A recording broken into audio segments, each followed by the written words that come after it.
बिहार में पकड़ पकड़ के पैसे का हो रहा डिस्ट्रीब्यूशन है। काहे कि दिल्ली को संभालने वाले बिहार का इलेक्शन है और आप तो जानते ही हैं कि दिल्ली में मोदी शाह की जोड़ी की सत्ता की एक बैसाखी बिहार पर टिकी है। इसलिए इस समय पैसा लुटाने में और लोकतंत्र में वोटों का रेट लगाने में दिल्ली और पटना की सरकारें एक हो गई हैं।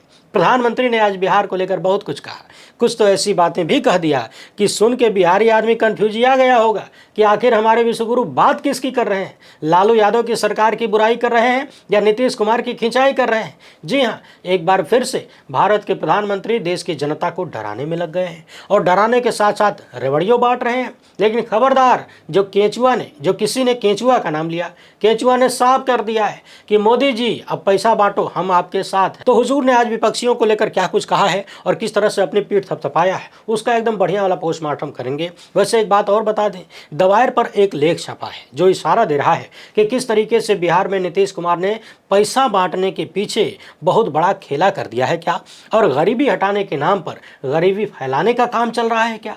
और तो और, जो पैसा बिहार के महिलाओं के खाते में भेजा गया है वो उनके खाते से निकलकर डायरेक्ट कहीं और जा रहा है। अब सवाल है कि पैसा महिलाओं को दिया गया या फिर किसी तीसरी पार्टी के लिए भेजा गया है ताकि बिहार की महिलाओं को और कंगाल किया जा सके।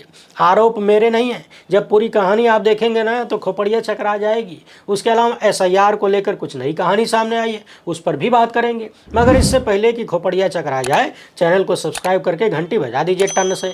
हर एक वीडियो को लाइक और शेयर करना जरूरी होता है, तभी आपका चैनल मजबूत होगा। इसके अलावा आपको पता है कि हम किसी धन्ना सेठ या राजनीतिक दल के दम पर नहीं चलते, तभी खुलकर आपके मुद्दों पर बात हो पाती है।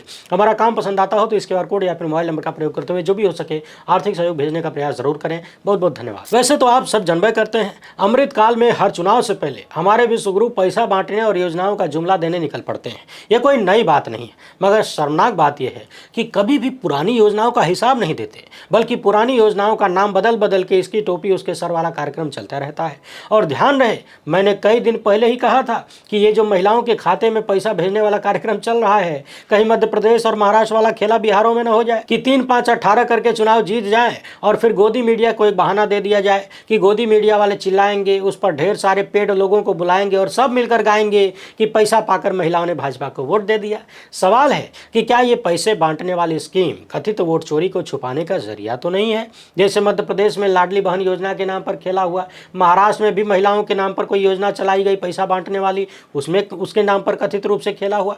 देखते हैं इसमें क्या होता है। मगर फिलहाल दैनिक भास्कर की रिपोर्ट देखिए, कायदे से निहाल लीजिए। अभी जो फाइनल वोटर लिस्ट आई है उसमें भी भयंकर वाली गड़बड़ियां पकड़ी जा रही हैं। चुनाव आयोग ने सुधार का दावा किया था, मगर वो दावा भी जुमला निकला है। जमुई के इक्के घर में 247 वोटर उपस्थित हैं। मुजफ्फरपुर में एक ही व्यक्ति का नाम 3 जगह पर रजिस्टर है। जमुई विधानसभा के बूथ नंबर 86 पर कुल 651 वोटर हैं और मकान नंबर 3 में ही 247 वोटर इकट्ठे रहते हैं। ड्राफ्ट वोटर लिस्ट में भी वही गड़बड़ी थी और फाइनल वोटर लिस्ट में वह गड़बड़ी है। मुजफ्फरपुर में बूथ नंबर 370 के मकान नंबर 27 में 70 वोटर हैं। इसी तरह वार्ड 29 के पार्षद के मृत माता पिता का नाम भी शामिल है, हटा नहीं। मोहम्मद साद का नाम बूथ नंबर 289 पर 3 जगह है रजिस्टर में। कुछ जगहों पर एक ही मकान संख्या बहुत सारे लोगों को दे दिया गया। इस खबर के अनुसार पूर्णिया विधानसभा में सबसे अधिक 68,102 वोटर घटे हैं, जबकि 2020 में यहां जीत का अंतर महज 32,154 वोट था। क्या आप कल्पना भी कर सकते हैं कि एक विधानसभा क्षेत्र में 68,000 से ज्यादा वोटर हटा दिए जाएं? दूसरे नंबर पर है मोतिहारी विधानसभा, जहां 54,000 से ज्यादा वोटर घटे हैं। यहां पिछली बार जीत का अंतर 14,000 के आसपास था। तीसरे नंबर पर है मधुबनी विधानसभा, यहां 46,000 से ज्यादा वोटर घटा दिए गए। यहां जीत का अंतर 52,000 के आसपास था। फाइनल वोटर लिस्ट में 68 लाख से भी ज्यादा पूरे बिहार में वोटरों को हटा दिया गया है। इस मामले पर हमने पूर्व में ही विस्तृत वीडियो किया है। चुनाव आयोग से लेकर सुप्रीम कोर्ट और भाजपा का रवैया जैसा रहा है, एसआईआर की प्रक्रिया पूरी तरह से संदिग्ध है, क्योंकि चुनाव आयोग ने किसी भी मामले में स्पष्टता नहीं दिखाई, सवालों के जवाब नहीं दिए और अब उन्हीं की शर्तों पर उन्हीं की मनमर्जी से चुनाव होने वाला है। देखते जाइए आगे आगे होता है क्या। इसी बीच कथित वोट चोरी के बाद मिलने वाली जीत को छिपाने के लिए जुमले भी शुरू हो गए हैं। नोटों की बौछार भी हो रही है, हजारों करोड़ रुपया बांटा जा रहा है। सोचिए, हजारों करोड़। मगर यहीं पे आप सबको याद करना चाहिए, बहुत पुरानी बात नहीं है, 3-4 साल हुआ है। महामारी को याद करिए, देश में सबसे ज्यादा पलायन शायद बिहार से ही होता है। अचानक लॉकडाउन लगा, सारी परिवहन की सुविधाएं बंद हो गई, न तो केंद्र सरकार के पास और न नीतीश कुमार के पास। उन्हीं बिहारियों को देश भर से अपने घर पहुंचाने का कोई साधन नहीं था। इन लोगों ने तब उस पैसे का प्रयोग नहीं किया जो आज चुनाव से पहले कर रहे हैं। ये बात हर एक भारतीय को और हर एक बिहारी को आंख खोल कर देखनी चाहिए।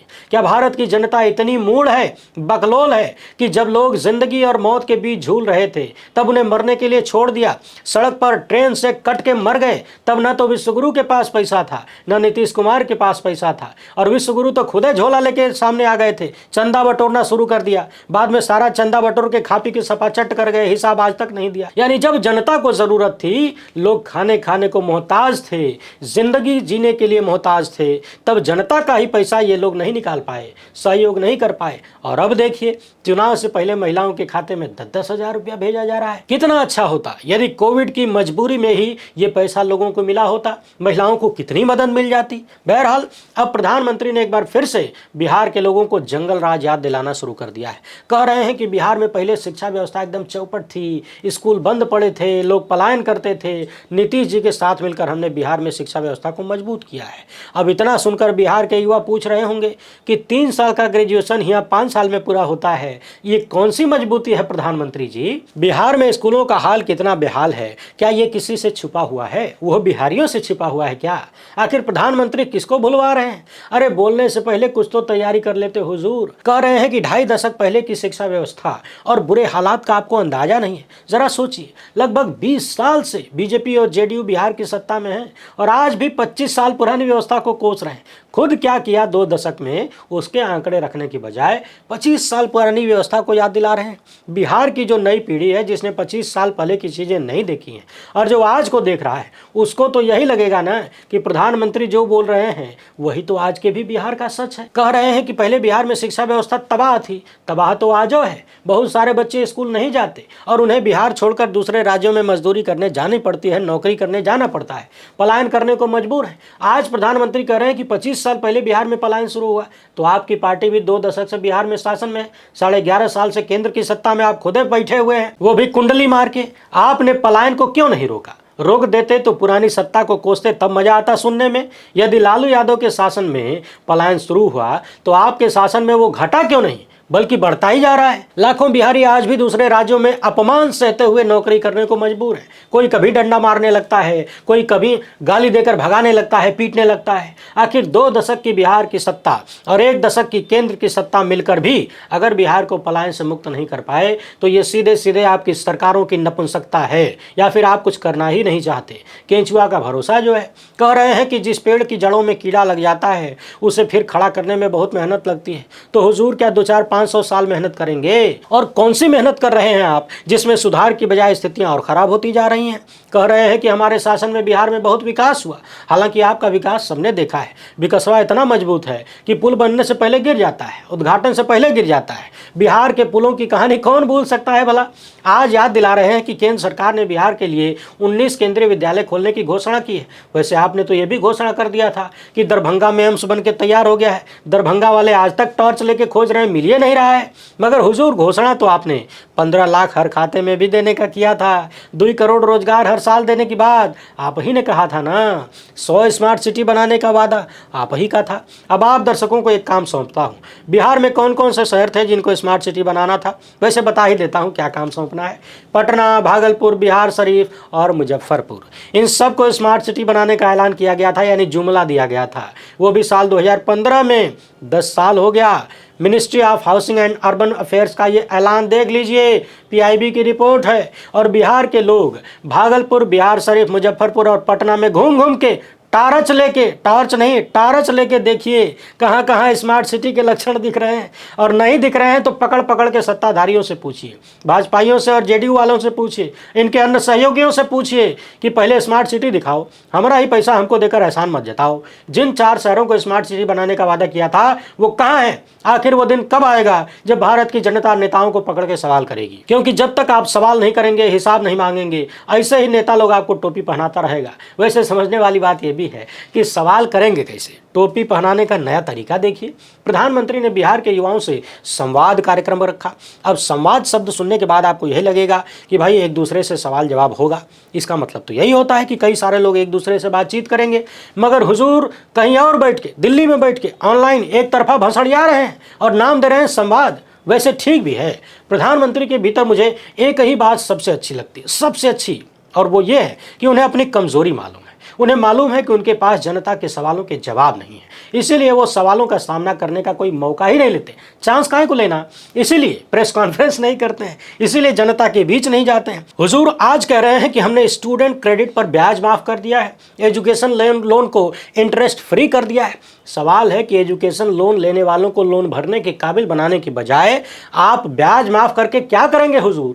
ग्रेजुएट्स को 1,000 रुपये महीना देने जा रहे हैं, मगर अब तक इनको याद नहीं आया कि बेरोजगारी भत्ता भी देना चाहिए बिहारियों को। और याद रखिए, ये जो दनादन ऐलान हो रहे हैं ना, इसके तुरंत बाद चुनाव का ऐलान होगा, क्योंकि यही सिस्टम रहा है 11.5 साल का।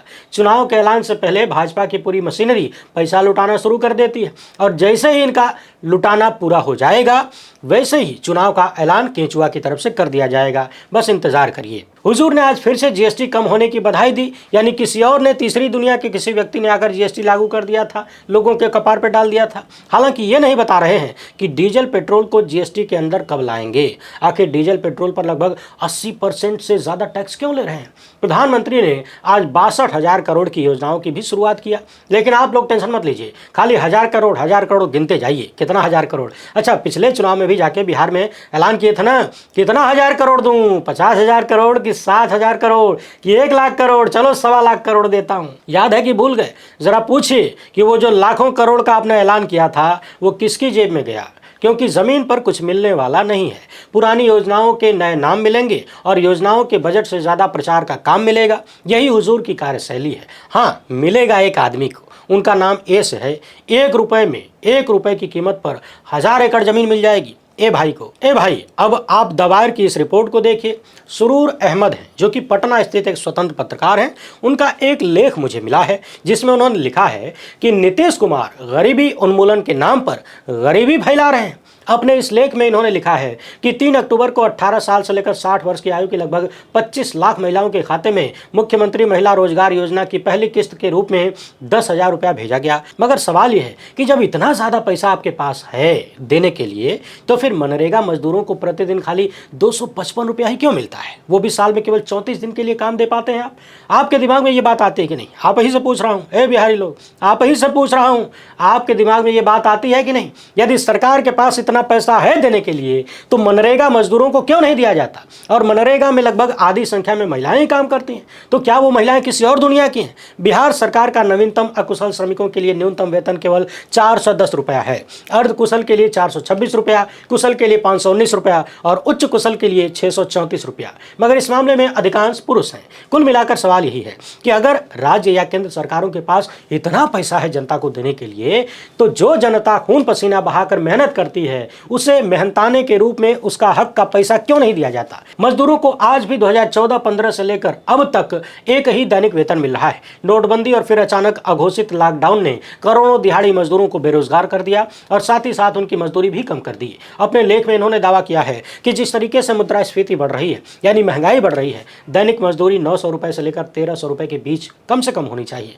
मनरेगा मजदूरों को न्यूनतम मजदूरी तो कम से कम मिलनी ही चाहिए। आप 255 रुपया देते हैं, वहां देने के लिए पैसा नहीं है, और यहाँ 10-10 हजार रुपया खाते में यूं ही भेजा जा रहा है, वो भी चुनाव से ठीक पहले। मनरेगा के तहत आप 100 दिन का काम तक नहीं दे पाते, खाली 34 दिन काम मिल रहा है, मजदूरी भी समय पर नहीं मिलती। यानी जो योजनाएं पहले से चल रही हैं उसमें पैसा देने के लिए आपकी जेब में आग लग जाती है, फूंक जाता है सब कुछ, और चुनाव से पहले नई योजना के नाम पर पैसा लुटाने का कार्यक्रम चल रहा है। इसका कारण क्या है? आपको पता है। कारण है कि पुरानी योजनाओं में पैसा डालने से प्रचार का मौका कम मिलेगा ना जी। कैसे कहेंगे कि मनरेगा हमने शुरू किया, अपनी पीठ नहीं थपथपा पाएंगे। अपने लेख में इन्होंने लिखा है कि गरीबी उन्मूलन के नाम पर एक और योजना शुरू करने के बजाय सरकारों को दलगत राजनीति से ऊपर उठकर न्यूनतम मजदूरी में संशोधन करना चाहिए और यह सुनिश्चित करना चाहिए कि सरकारी हो या निजी क्षेत्र, सबको अपने काम की कीमत मिले। उन्होंने ये भी पूछा कि कल्पना कीजिए कि राज्य की अर्थव्यवस्था का क्या होगा अगर उसकी लगभग 98% वयस्क महिला या पूरी आबादी का 5वां हिस्सा बिना किसी अनुभव के, बिना किसी प्रशिक्षण के अचानक छोटे मोटे धंधों में लग जाए, और वो भी 10,000 रुपए की मामूली राशि के साथ। वो कहां तक सफल हो पाएंगे और 6 महीने बाद जब निगरानी होगी तो 2-2 लाख रुपए उन्हें मिलेंगे। इसका मानक क्या होगा, किसको मिलेगा, किसको नहीं मिलेगा, इसमें कितना कमीशन जाएगा, ये पैसा किसको मिलेगा। सवाल ये है कि चुनाव से ठीक पहले बिहार सरकार को इतनी बड़ी संख्या में महिलाओं को छोटे मोटे व्यवसाय में ढकेलने की जरूरत क्या पड़ गई, जबकि पहले से ही उसी बिहार में ग्रामीण आजीविका परियोजना जैसी चीजें चल रही हैं। सहायता समूह का भी प्रयोग किया जा चुका है। दावा है कि 1,36,00,000 जीविका दीदियां स्वरोजगार से जुड़ी हैं। बिहार में मुर्गी पालन, बकरी पालन, डेयरी, मछली पालन सब करती हैं। अब आगे इन्होंने जो बात कही है वो ज्यादा महत्वपूर्ण है। इनका दावा है कि अगर बिहार के अलग अलग हिस्सों से आ रही खबरों को देखें और उन पर यकीन करें तो 10,000 रुपए की जो रकम महिलाओं को गरीबी से उबारने के नाम पर दिया गया है वो दरअसल गरीबी से निकालने के लिए नहीं बल्कि माइक्रो फाइनेंस कंपनियों को यह पैसा जाएगा, क्योंकि जीविका दीदियों को व्यवसाय शुरू करने के लिए ऊंचे रेट पर कर्जा मुहैया इन कंपनियों ने कराया है। राज्य सरकार और मुख्य धारा का मीडिया भले ही ग्रामीण आजीविका परियोजनाओं की बहुत अच्छी तस्वीरें दिखा रहा हो, मगर हकीकत यह है कि जीविका दीदियां और अन्य महिलाएं भी गंभीर रूप से कर्ज के जाल में फंसी हुई हैं और ऐसी परिस्थितियों में वो किसी नए रोजगार के बारे में, व्यवसाय के बारे में सोच भी नहीं सकती, वो भी इतने कम पैसे में। उन्होंने हजारों और कई मामलों में तो लाखों लाखों रुपए का कर्ज लिया है और उनका व्यवसाय किसी न किसी मामले में चौपट हो गया। कहीं अनुभव की कमी तो कहीं सरकारी उदासीनता। अखबारों में इस तरह की खबरें सामने आई हैं कि 26 सितंबर को प्रधानमंत्री नरेंद्र मोदी ने जैसे ही महिलाओं के खाते में 10-10 हज़ार रुपया ट्रांसफर किया, उसके कुछ ही क्षण बाद महंगे ब्याज दर पर कर्जा देने वाली माइक्रो फाइनेंस कंपनियों के एजेंट महिलाओं के दरवाजे पर खट खट करने पहुंच गए और पैसा वसूली करने लगे। अब सवाल ये उठता है कि ये पैसा असल में किसके लिए दिया गया। एक बात और देखिए, अपने लेख में इन्होंने लिखा है कि सच तो यह है कि सरकार गरीबी मिटाने की बजाय गरीबी फैला रही है। ये सारी योजनाएं दरअसल बिचौलियों के लिए हैं। जैसे कि बिहार के मामले में माइक्रो फाइनेंस कंपनियां हैं। साल 2023 में माइक्रो फाइनेंस कंपनियों ने बिहार में 49,500 करोड़ का कर्जा बांटा है, जबकि 2020 में यह आंकड़ा केवल 6,000 करोड़ का था। आप सोचिए, बिहार में हाल ये है और पड़ोसी झारखंड में भी है कि लोग बुनियादी जरूरतों के लिए भी ऊंची दरों पर कर्जा ले रहे हैं। इन कंपनियों के कामकाज की कोई पारदर्शिता नहीं है। लोग कर्ज के जाल में फंसते जा रहे हैं। यानी पैसे बांटने के पीछे के बहुत सारे खेल हैं जिनको आम आदमी कभी समझ भी नहीं सकता। वैसे आप इस मामले पर क्या सोचते हैं? अपनी राय कमेंट बॉक्स में जरूर रखिएगा। पहली बार है तो चैनल को सब्सक्राइब कर लीजिए। हमसे जुड़ने के लिए बहुत बहुत धन्यवाद। जय हिंद।